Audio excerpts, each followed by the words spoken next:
안녕하십니까. 전북대학교 유기소재 섬유공학 전공의 김병석 교수입니다. 오늘 먼저 우수기술 온라인 기술 설명회에 참가하게 돼서 기쁘게 생각을 하고요. 저희 연구실에서 소개를 하고자 하는 기술은 여기 적혀 있는 대로 섬유 기반 접힘 투명 전극 제조 방법 및 그에 따른 섬유 기반 접힘 투명 전극에 대한 얘기를 하도록 하겠습니다. 그러면 발명 기술의 명칭은요, 앞에서 말씀했던 타이틀이고요. 이게 이제 출연 번호, 그 다음에 현재 등록도 되어 있는 상태고요. 발명자는 저희 현재 이 과제로 취업이 되어 있는, 율촌에 취업이 되어 있는 김인철 학생이 중점적으로 했고, 같이 공동 연구로 이제 고분자 나노공학과 이승희 교수님과 함께 발명자로 되어 있습니다. 그리고 현재 이 기술의 완성도적인 측면에서 TR 단계로는 현재 3단계 실험 단계까지는 어느 정도 확증이 되어 있다고 생각을 하고요. 이제 실질적으로 이제 상용화를 위해서는 시작품 제작이 필요하다라고 생각을 합니다. 자, 그러면 이 기술의 기술 개요에 대한 측면을 말씀드리면요. 현재 투명 전극에 대한 것은 굉장히 많은 이슈가 되고 있습니다. 단지 이제 먼저 용어부터 정리를 해드리면요. 투명 전극이라는 건 여기 나와 있는 대로 전기가 흐르는 전극이면서 투명하다는 것입니다. 가시 영역에서. 그렇기 때문에 이러한 투명 전극에는 이제 기존의 태양전지라든지 터치 스크린이라든지 이제 디스플레이에 굉장히 필수적인 핵심 요소입니다. 그런데 최근에는 이제 웨어러블 일렉트로닉해서 이 투명 전극이 어떤 것이 가능해야 하냐면 이제 부품이 가능해야 합니다. 이제 플렉서블하고 심지어는 이제 폴더블을 해야 한다는 거죠. 그리고 우리가 이제 웨어러블 해야 한다는 겁니다. 착용 가능. 그리고 또 현재는 또 인체 이식이 가능한 전극, 투명 전극까지 이제 개발이 진행되어져 있고요. 그래서 이제 차세대 전자 장치, 특히 이제 웨어러블 일렉트로닉 쪽에 반드시 필요한 그런 어떤 하나의 부품 소재라고 이 얘기를 할 수 있겠습니다. 광투가열과 그 다음에 기계적 특성이 우수한 나노 섬유로 강화된 복합막을 투명 기재로 하고 그 위에 전도성 소재를 코팅을 해서 고전도성의 유연 섬유 투명 전극을 제조하고자 하는 기술 내용입니다.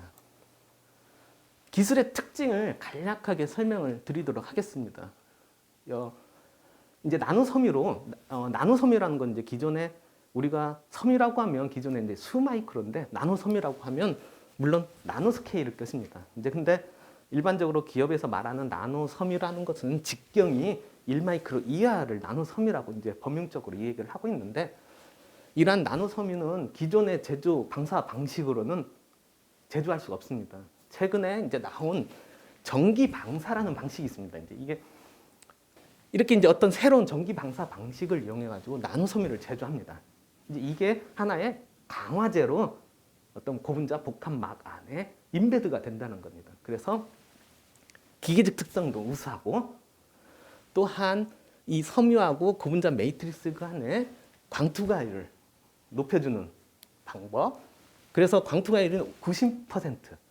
이게 이제 현재 90%라고 하면 보통 우리가 투명 디스플레이에 사용할 수 있을 정도의 기준입니다.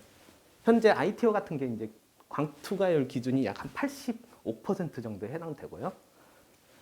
그리고 이제 표면 저항도 한 25옴 정도면 아주 우수한 이 정도의 특성을 갖는 나노섬유 강화 투명막을 제조를 하고요. 요걸 기재로 그 위에 전도성이 우수한 전도성 나노 소재를 갖다 용액을 도핑을 합니다. 그리고 거기에 이제 이게 스핀 코팅 공정이라는 방식을 통해서 전체적으로 봤을 때는 이 전기 방사가 현재는 상업화가 되어 있습니다. 그래서 양산 체제도 가능하고요. 실제로 이제 저희 섬유 쪽에서 봤을 때는 원단 크기 정도 1.8m 정도까지 이게 전기 방사 외부로 부직포 형태로 얻어집니다. 본 기술의 이제 특징은 굽힘 반경입니다. 이게 1mm입니다. 1mm는 거의 접히는 정도 수준입니다. 이게 폴더블한 수준이죠. 거기까지 굽힘이 가능한 우리가 이제 차세대 유연 섬유 투명 전극을 제조하고자 한다라는 게 특징이 되고요. 또한 여기서 제조된 유연 섬유 전극의 특징 중에 하나는 이 평탄도입니다. 평탄도. 그러니까 표면에 러프니스가 좋다라는 거죠. 이 평탄도가 왜 중요하냐면 이 소재를 투명 전극을 이제 디스플레이 쪽에 가져갔을 때는 이 난반사를 많이 유도하는데 이게 평탄도가 되게 중요합니다. 그래서 이게 이제 평탄도가 약 한 40 나노미터 정도로 아주 우수한. 예. 여기가 이제 기존 기술 대비 우위성에 대해서 좀 나와 있는데요. 종래 기술, 아까 말씀드렸던 것처럼 인듐 주석 산화물은 글라스가 서브스트레이트로 되어 있습니다. 투명한. 그렇기 때문에 얘네들이 쉽게 깨지는 거 문제 있고요. 그리고 걔네들의 제조 과정도 복잡합니다. 그다음에 인듐의 희소성 이런 문제, 이게 결국에 비용의 상승 효과를 가져오죠. 그리고 물론 플렉서블 기판인 폴리에틸렌 테레프탈레이트, 이게 페트라고 하는데 이런 어떤 소재를 사용해서 하기도 하지만 1mm 극한에서는 부품이 불가능하다라는 거. 앞으로 이제 웨어러블 가기 위해서는요, 우리가 어떻게 보면 이 전극든 어떤 웨어러블 전자기기든 이렇게 꽉 쥐었다가 확 폈을 때 얘네들이 살아나야 한다는 거거든요. 그러려면 이런 어떤 극한 부품이나 또 거기 나아가 이제 그러니까 폴더블 하거나 또는 스트레쳐블 해야 하는 특성까지 필요하다라는 것입니다. 기술적인 건요. 그래서 본 기술은 이제 이게 조금 정리를 해드리면요, 기계적 특성 우수하고요. 이게 이제 나노 섬유로 강화됐기 때문입니다. 이게 이제 탄소 섬유 강화 복합제하고 비슷한 개념인데요. 저희 쪽에서는 이제 나노 섬유가 강화된 고분자 복합 필름막이라고 겁니다. 그래서 기계적 특성이 이렇게 우수하게 얻어질 수 있었고요. 그다음에 높은 광투가열. 이게 이제 광투가열이라고 하면 이제 보통 500나노를 말하는데 가시 영역 쪽에서 이 얘기를 합니다. 그래서 90% 이상의 높은 광투가열. 그다음에 낮은 표면 정을 갖는 나노 섬유 강화 투명막을 제조했다라는 거. 그다음에 굽힘 반격 1mm 가능하다라는 거. 그다음에 공정 자체가 전기 방사, 용액 도포, 스핀 코팅 간단해요. 그다음에 저비용 양산. 그다음에 제조된 이온 섬유 투명 전극 평탄도 아까 같은 내용이긴 합니다. 그래서 광투가열 우수하고 이걸 우리가 이제 스마트 액정 디스플레이 전극으로 사용을 하고 있고요. 현재는 저희가 이 섬유 이온 투명 전극을 활용한 다양한 응용 분야를 좀 해나가고 있습니다. 그분도 이제 뒤에서 간략하게 좀 빠르게 소개를 해드리도록 하겠습니다. 그래서 본 기술과 관련된 특허로는요, 저희가 이제 본 기술 앞에서 말했던 특허 외에 미국 특허가 지금 들어가 있고요. 그 다음에 액정에 적용한 국내 특허 들어가 있고 그거 관련된 미국 특허도 같이 들어가 있습니다. 그리고 이제 저희가 그 전에 또 했던 게 이제 전도성 구분자를 이용한 유사 관련 특허도 있습니다. 그래서 이런 게 유사한 관련 특허가 될 수 있겠고요. 적용 분야입니다. 역시나 뭐 사용을 하면 어디다 사용을 해야 하는지 이제 그 적용 분야에 따라 그 물질의 어떤 소재, 여기서는 이제 유연 투명 전극인데 투명 전극의 기본 특성 자체, 요구하는 특성 자체가 틀립니다. 그래서 적용 분야 보면 앞에서 말씀드렸던 플렉서블 전자기기 뭐 20년이라고 했는데 뭐 있었는데 굉장히 성장하고 있다라는 거. 그래서 기본적으로 적용 분야는 정전 용량 방식의 터치 패널이나 뭐 전자파 차폐, 요즘 우리가 뭐 전자기기 몸에 안 지고 다니는 경우가 없죠. 그러면 전자기기에서 나오는 전자파 차폐가 항상 해줘야 합니다. 이제 그런 소재, 얇은 막으로 들어가줘야 하니까.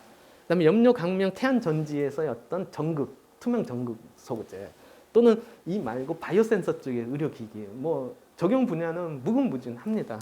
그래서 저희도 이런 쪽으로 조금 접근을 하고 있고요. 또 하나는 이렇게 투명, 여러분들 이게 방열판, 이제 열을 잘 확산시키는 건데요. 방열판도 그렇고 발열판도 그렇고 이제 이런 소재를 투명 전극이라는 걸 활용을 하면 눈에 보이지 않으면서도 방열이나 발열의 효과를 얻을 수 있다라는 거죠. 이제 그런 장점들이 있다라는 거. 그래서 보시면 이제 이게 저희가 이제 진행하고 있는 쪽입니다. 액정 디스플레이, 스마트 디스플레이 저희가 적용을 했고요. 그래서 특허도까지 나왔고, 그다음에 저희가 이제 슈퍼 캐패시터, 이온 투명 슈퍼 캐패시터도 적용을 해서 논문으로 나갔습니다. 이제 이것도 좀 특허 쪽 좀 고려를 하고 있긴 한데, 섬유 이온 투명 전극 소재 자체가 같기 때문에 조금 특허에 어떤 문제가 있을까, 그걸 좀 생각하고 있고요. 그다음에 이게 전기 변색 소자라고 해서 이제 크로미즘인데 외부에서 전압을 줘서 그 소재의 어떤 색의 변화를 말합니다. 그래서 이런 쪽이 이제 주로 그 유리창 같은 데다가 많이 활용을 하고요. 스포 캐패시터 에너지 저장 장치입니다. 배터리하고 같은 기능이고요. 뭐 구체적인 설명은 조금 뒤로 하고요. 그다음에 이제 면상 발열체, 투명 면상 발열체입니다. 이제 그다음에 바이오 센서 전극 소재 쪽으로 저희가 접근을 해나가고 있습니다.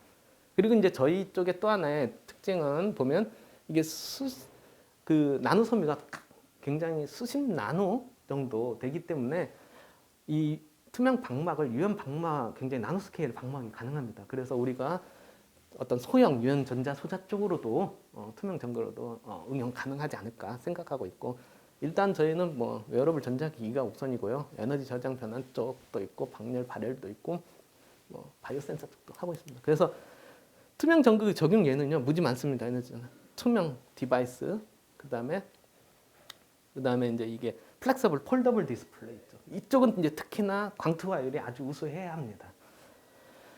그 여기 같은 경우는 이제 그 웨어러블 디바이스, 이게 이제 스마트 윈도우, 크롬비즘 전기 변색 같은 경우는 광투화율이 그렇게 중요하지는 않아요. 왜냐하면 그 물질 자체가 색상을 발현하기 때문에 이제 그런 약간 저기 특징이 있기 때문에 각각의 이제 적용 분야에 맞춰서 특성을 조율해야 한다라는 것이 문제는 남아 있습니다. 적용 분야이고, 그다음에 국내 시장 뭐 이거는 뭐 많이 보시면 어쨌든 잘 많이 성장하고 있다는 겁니다. 인평균 성장. 현재 뭐 시장 규모나 그 예상 생산량, 뭐 투명 정도성 필름만 자체로 보더라도 연평균 뭐 9.4%, 국내 같은 경우가 이제 더 훨씬 크고, 우리나라가 이제 특히 배터리를 포함해서 전기 전자 쪽이 굉장히 우수합니다. 그러다 보니까 굉장히 이제 레드 오션 쪽에 좀 들어가기도 하고요. 그다음에 굉장히 기술적인 경쟁력도 세고, 그다음에 기술 발전 속도도 굉장히 빠릅니다.